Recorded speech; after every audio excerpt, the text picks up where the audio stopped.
Peace. I'm going to share something with you today.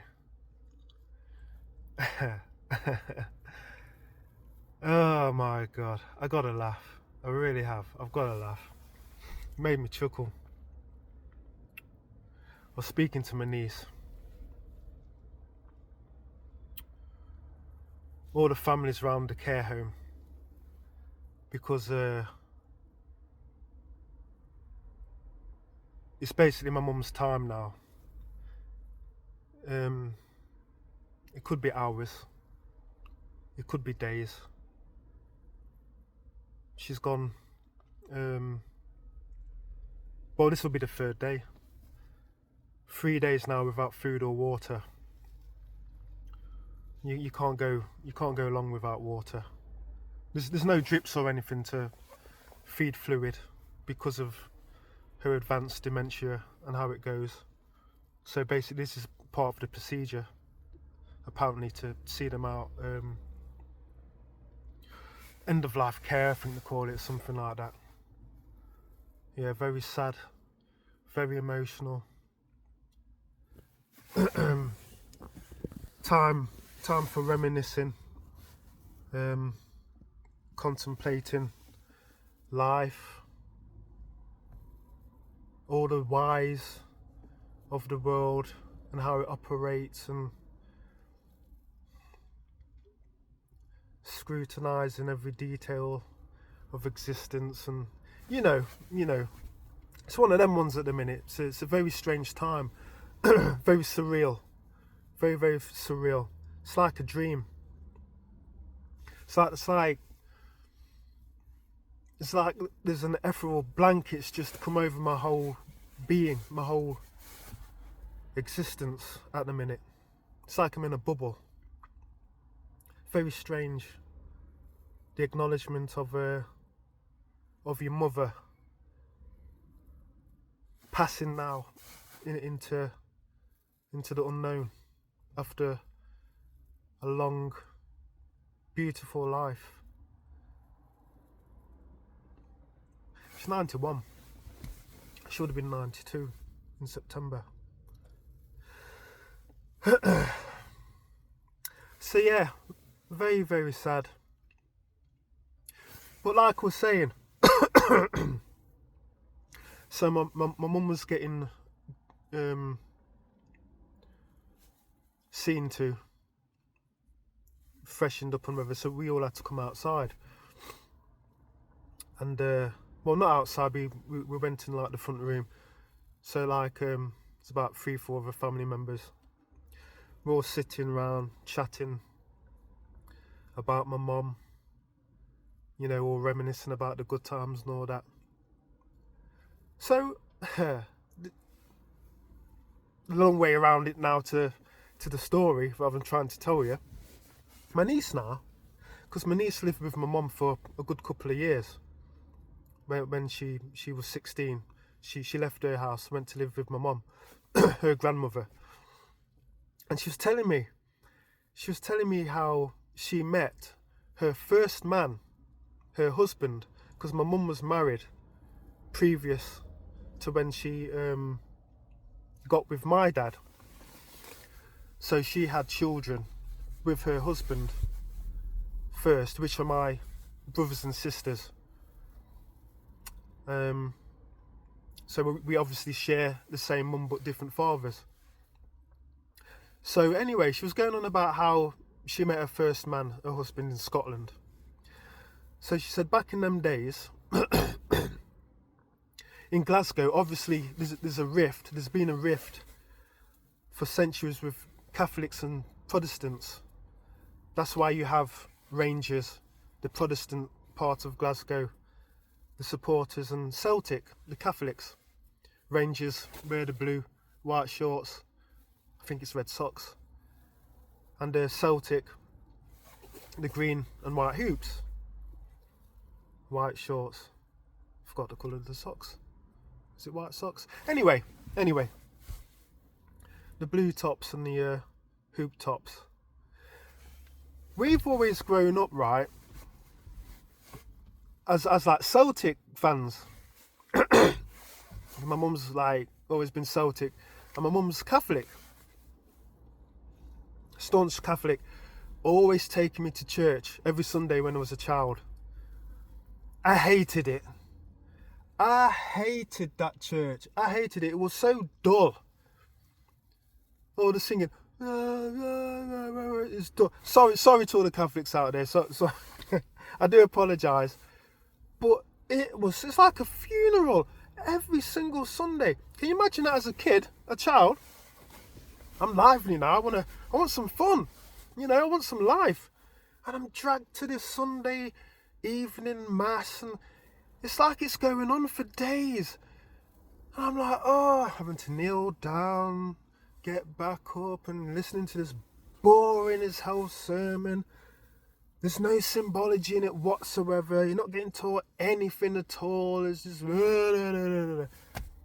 So you catch the gist. Boring as hell for a child. Boring as hell for an adult. Never mind a child. So anyway, I'm having to like go to a Catholic school and got the bejesus beaten out of me at primary school, Catholic school. What's that all about? Catholic schools, what's with the ritualised beatings that you get there? Wow, that's another story. I'll do a video about that. But yeah, that was weird. My brother as well. Had to take him out of school because of that. But anyway, so I'm going through all Catholic school. The baptisms, well, I can't remember my baptism because I was a little baby. But I had to get baptised in a Catholic church. Because this is all my mum, you see. She had to do it her way. The confirmations, the rosary beads, all of that palaver, all of it. The saint's name. My saint's name's Michael, by the way. Because I chose Michael. I forgot what that was for now. Do you need that for your confirmation? That saint's name or something else? I forgot. There's so many rituals. But yeah, got brought up a Catholic. Sometimes literally had to get dragged to church. And there's a stark contrast from like a black Baptist church where you go in there and it's like a party. Everyone's clapping and singing, people feeling the Holy Ghost, and people are jumping up next to you. It's like, yo, what's going on here? But I loved it. It's like, yeah, this is more like it, yeah. After a visitation to one of them, and then after seeing that, going back to a Catholic church, you're like, why is everyone so sad in here? It's like, what's going on? Why can't you be happy like this? It's like, nah, I want to go to this church. But anyway, back to the story. Sorry about the digression. Back to the story. So, back in them days now, you have your Catholic social clubs. And then your Protestant social clubs. Because obviously, people can't mix because of these religious hang-ups. So my mum now, being my mum, she wants to go and have a look at the... I forgot to tell you. My mum was Protestant. She wasn't Catholic. My mum's family was Protestant. My mum grew up Protestant. So my mum's a Protestant, by the way. Okay? That's the kicker.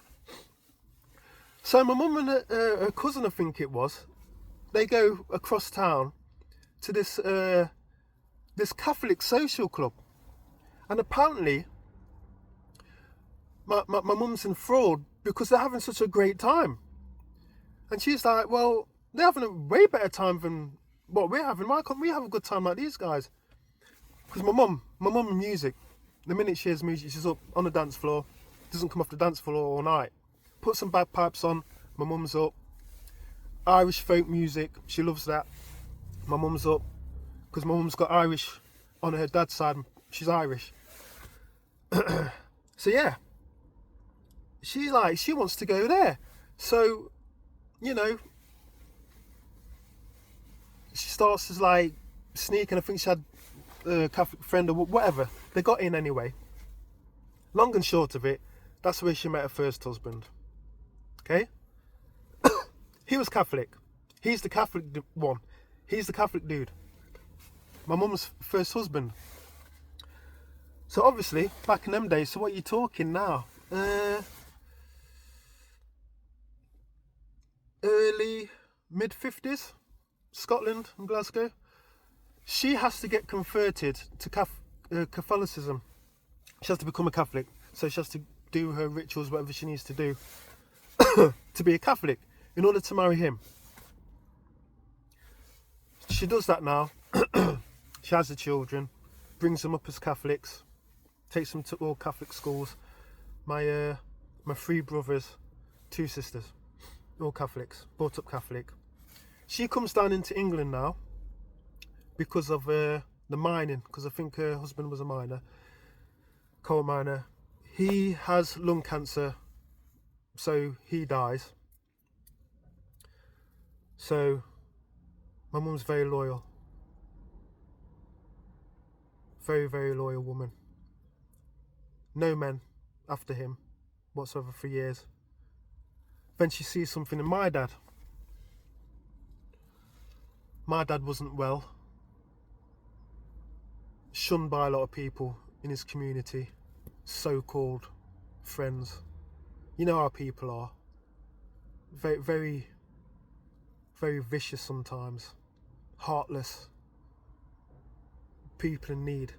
And especially with people that are supposed to be close to you. People are strange. But anyway, my dad's in a bad way. I don't know how specifically how they met up. They told me years ago, but I can't remember. I'll have to ask my dad again how he met. Long and short of it, Mum meets my dad. Settle down together. Eventually they have me. In the mid-70s. 75. Yeah, hard times for a mixed race child. Hard times being black, full stop. 60s, 70s. The racism. It's like, you know, the southern states of America. It's like, it's very, very open. All the looks you used to get. I remember I got spat at one time when I was in my pushchair. Yeah, people vicious, mate. People vicious. But yeah, so I don't know why my mum must have just got used to the religion. Whether it was habit, I don't know. Call of Duty or whatever. She brought me up as a Catholic. My dad didn't want none of it. No, my dad's not a religious man because he sees the hypocrisy in people who say they're so-called religious and they're not acting on the tenets at all. They just go to a church or whatever and they do the effery in the week.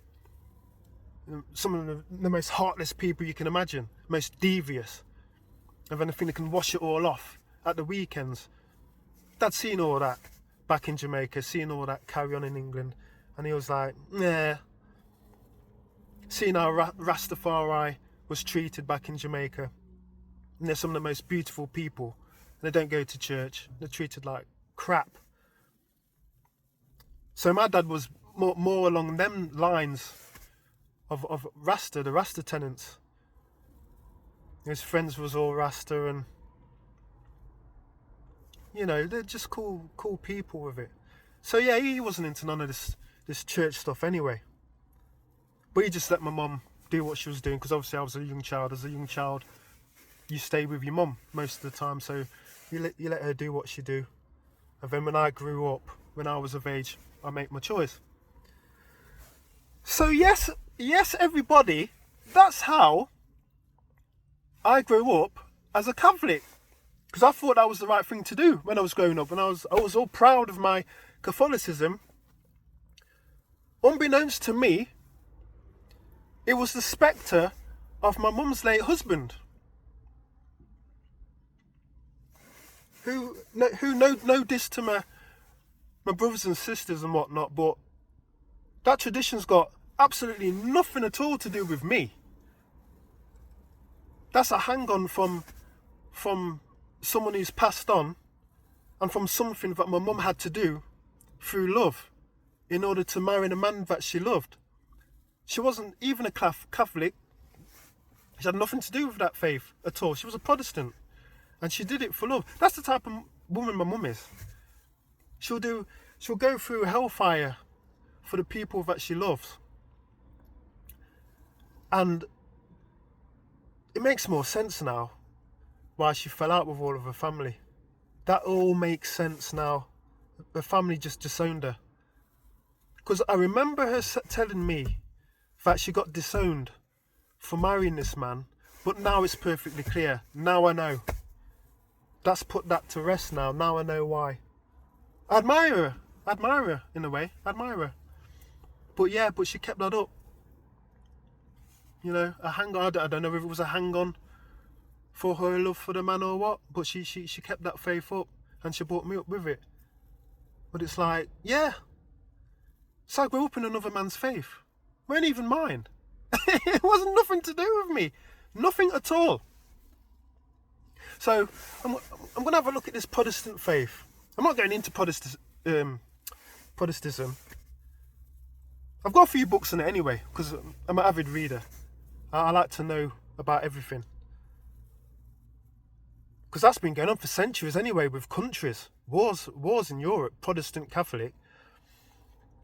So yeah, I'm gonna study a little bit about the Protestant faith, what my mum was a part of, and stuff. Get a little bit more to know about it. But yeah, so I was a Catholic, like a spectre religion, you could say, a spectre of a premature dead love, prematurely ended love. Yeah, can you imagine that? I couldn't believe it. I got brought up in another person's faith. Wow. Religions, eh? Religions and people. My gosh. That was kind of like a subconscious relief as well, knowing that it weren't truly supposed to be mine anyway. It's like I could, unzip this religious jacket and take it off, dash it in the bin. Yeah, nothing to do with me whatsoever. Nothing. That's why I left all that Christian religion, because it didn't make sense anyways. Contradicted itself like hell when you read the Bible. That was such a mishmash. It's like, how can this happen here and this changes over here? It's like, yeah, I knew there was something strange about it from the start. Everyone who's religious, do your thing, man. Do your thing. But, nah. But yeah, Catholic. That's how I became a Catholic. Mum just kept it up. I thought I'd share that with you. Sorry for the digressions, but yeah, it is what it is. Peace.